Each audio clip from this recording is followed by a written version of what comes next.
Bro, അതായത് ഇറാനിൽ നിന്ന് ആളുകളെ ഒഴിപ്പിക്കുന്ന നടപടികള് തുടങ്ങിയിട്ടുണ്ട്. അതായത് അവരെ ആളുകളെ കേൾക്കാമോ?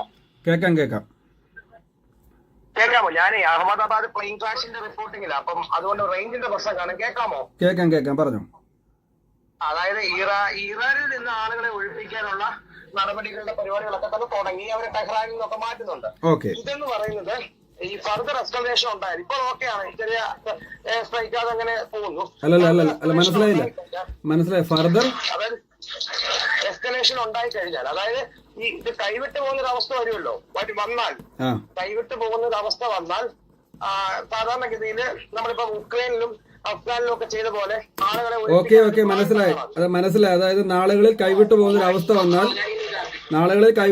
അവസ്ഥ വന്നാൽ ഇങ്ങനെ സംഭവിക്കുന്നു. പക്ഷെ നിങ്ങൾ വാർത്ത കൊടുത്തേക്കുന്നത് അങ്ങനെയല്ലല്ലോ. 25,000 പേരെ ഒഴിപ്പിക്കുന്നാണല്ലോ. നിങ്ങൾക്ക് എവിടെ നിന്ന് കണക്ക് കിട്ടിയേ?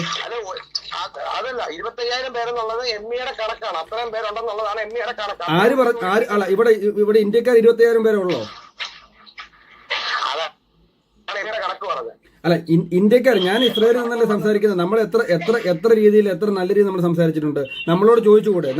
നമുക്ക് മലയാളികൾ എത്ര ഉണ്ടെന്ന് നമുക്ക് അറ്റ്ലീസ്റ്റ് എത്ര മലയാളികൾ ഉണ്ടെന്ന് അറിയാമോ നിങ്ങൾക്ക്? ഞാൻ പറയുന്നേക്ക് നിങ്ങൾ തർക്കിക്കാൻ നിൽക്കരുത്. ഞാൻ തർക്കിക്കാൻ എന്റെ സാറ് ഏഷ്യാനെറ്റ് റിപ്പോർട്ടറല്ല. നിങ്ങൾ തർക്കിക്കാൻ നിൽക്കുന്നവരെ ഞങ്ങളുടെ മാതാപിതാക്കൾ പറയാ നിങ്ങൾ എപ്പോഴാണ് വരുന്നത്? ഈജിപ്ത് വഴിയാണ് വരുന്നത്, ജോർദാൻ വഴിയാണോ വരുന്നതെന്ന്. ഞങ്ങൾക്ക് ഇവിടുത്തെ എംബസിന്ന് റിപ്പോർട്ട് കിട്ടില്ല. നിങ്ങൾക്ക് എങ്ങനെ കിട്ടി? ഏഷ്യാനെറ്റ് എങ്ങനെ കിട്ടി? ഏഷ്യാനെറ്റ് മാത്രമല്ല, എല്ലാ നിങ്ങൾ ഏഷ്യാനെറ്റിന്റെ ഫ്രെയിമിൽ വന്ന വാർത്തയാണ് സുഹൃത്തെ. ഇത് ഏഷ്യാനെറ്റിന്റെ ഫ്രെയിമിൽ വന്ന വാർത്തയാണ്. വന്ന വാർത്തയാണത്. അങ്ങനെ ഒരു പദ്ധതി അവർ തയ്യാറാക്കി വെച്ചിരിക്കുകയാണ്. ഏഷ്യാനെറ്റ് ആണോ തയ്യാറാക്കി വെച്ചേക്കുന്നത്? എം എന്ന് പറഞ്ഞ എന്തുവാ?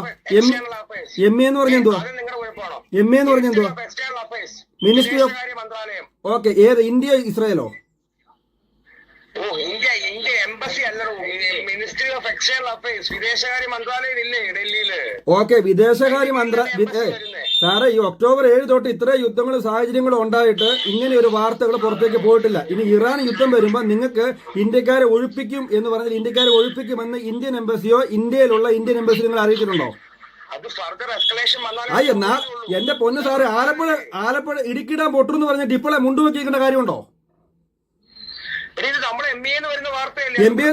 എം എ എന്നുള്ള വാർത്തയാണെങ്കിൽ എന്റെ സോഴ്സ് തന്നെ. ഞങ്ങൾക്ക് ഇവിടെ 10-25,000 മലയാളികൾ ഇവിടെ ഞങ്ങൾ പരിഭ്രാന്തനാണ് ഏഷ്യാനെറ്റ് കാരണം. നിങ്ങൾ പറ. എന്ന് പറഞ്ഞാൽ മിനിസ്ട്രി ഓഫ് എക്സ്റ്റേണൽ അഫയേഴ്സ് ആണ്, അവരുടെ പ്ലാൻ ആണ് ഇത്. എന്റെ പൊന്ന് സാറ്, എം എ മാറ്റി വെക്ക്. ഇന്ത്യൻ എംബസി, ഇസ്രായേലിലുള്ള ഇന്ത്യൻ എംബസിയോ ഇസ്രായേലിൽ നിന്നുള്ള അറിയിച്ചിട്ടുണ്ടോ? ഇസ്രായേലിലെ ഇന്ത്യൻ എംബസിയാണ്. എംബസി വരുന്നത് വിദേശകാര്യ മന്ത്രാലയത്തിന്റെ കീഴിലാണ്. അതറിയാമോ ജിബിക്ക്? എനിക്കറിയാം. ഞാൻ അറിയാത്തൊരു കാര്യം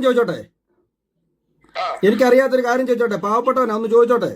നിങ്ങൾക്ക് ഇസ്രായേലിൽ നിന്ന് മലയാളികൾ ഉൾപ്പെടെ ഇന്ത്യക്കാരെ ജോർദാൻ വഴി നിങ്ങളെ രൂപരേഖ തയ്യാറാക്കി എന്നാണ് പറഞ്ഞത്. അതായത് എം ഇ എന്ന് പറയുന്നത് ഫർദർ ഡീറ്റെയിൽ എടുത്ത് നാളുകളിലോ അല്ലെങ്കിൽ ഏതെങ്കിലും ഇപ്പൊ യുദ്ധം മുറുകുവാണെങ്കിൽ ചെയ്യുമെന്നാണ് പറഞ്ഞിട്ടുള്ളത്. ഓക്കെ, ബെൻഗൂറിയൻ എയർപോർട്ട് അടച്ചിരിക്കുകയാണ്, ടെമ്പററിയാണ്. ഓക്കെ, നിക്ക് കേട്ടത്.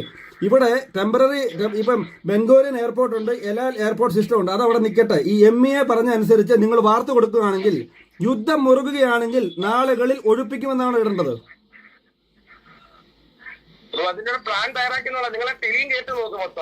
എന്റെ പൊന്നു സുഹൃത്തെ, മുഴുവൻ കേട്ടിട്ടാണ് പറഞ്ഞത്. നിങ്ങൾ ഇങ്ങനത്തെ, ഞാൻ പറഞ്ഞത്, നിങ്ങളിപ്പം ഈ പറയുന്ന ഈ രീതിയിലുള്ള മോശമായ വാർത്തകൾ ഇടരുത്. നിങ്ങൾ കൃത്യമായിട്ടിട്ട് നിങ്ങൾ ഇട്ടോ. എം ഇ എ പ്രകാരം യുദ്ധം മുറുകുകയാണെങ്കിൽ നിങ്ങൾ എന്താ പറയണ്ടേ? നിലവിൽ അങ്ങനെ ഒരു സാധനം നിങ്ങൾക്ക് മെസ്സേജ് വന്നിട്ടില്ല. അത് അങ്ങനെ എസ്കലേഷൻ വന്നാൽ എംബസി ചെയ്തു തുടങ്ങും. അയ്യോ, നിലവിൽ വന്നാൽ ഫ്യൂച്ചറാണോ വിൽ ബി ആണോ? ഫ്യൂച്ചറാണോ? ഇന്ന് ഒഴിപ്പിക്കുമെന്ന് അതിൽ കിടപ്പുണ്ടോ? പിന്നെ എന്താ കിടക്കുന്നത്? നിങ്ങൾ ആദ്യം അപ്പൊ നിങ്ങൾ കൊടുത്ത വാർത്ത നിങ്ങൾക്ക് തന്നെ അറിഞ്ഞൂടെ? ഞാനാണോ വാർത്ത കൊടുത്തത്? നിങ്ങളത് കേട്ടതാണല്ലോ. നിങ്ങൾ കേട്ട അപ്പൊ നിങ്ങൾ ഏഷ്യാനെറ്റ് റിപ്പോർട്ടർ അല്ലേ? അത് കറക്റ്റായിട്ട് അങ്ങനെ ഒരു പദ്ധതി ഉണ്ട് എന്നുള്ളതാണ്. അങ്ങനെ ഒരു പദ്ധതി ഉണ്ടെങ്കിൽ ഏഷ്യാനെറ്റ് താന്നേ ആ പദ്ധതി താ. എം ഇ തന്ന പദ്ധതി താ. എം ഇ അതിനുവേണ്ടി പ്ലാൻ ചെയ്തിട്ടുള്ള പദ്ധതി താ. എം ഇ അതിനുവേണ്ടി പ്ലാൻ ചെയ്ത പദ്ധതി താ.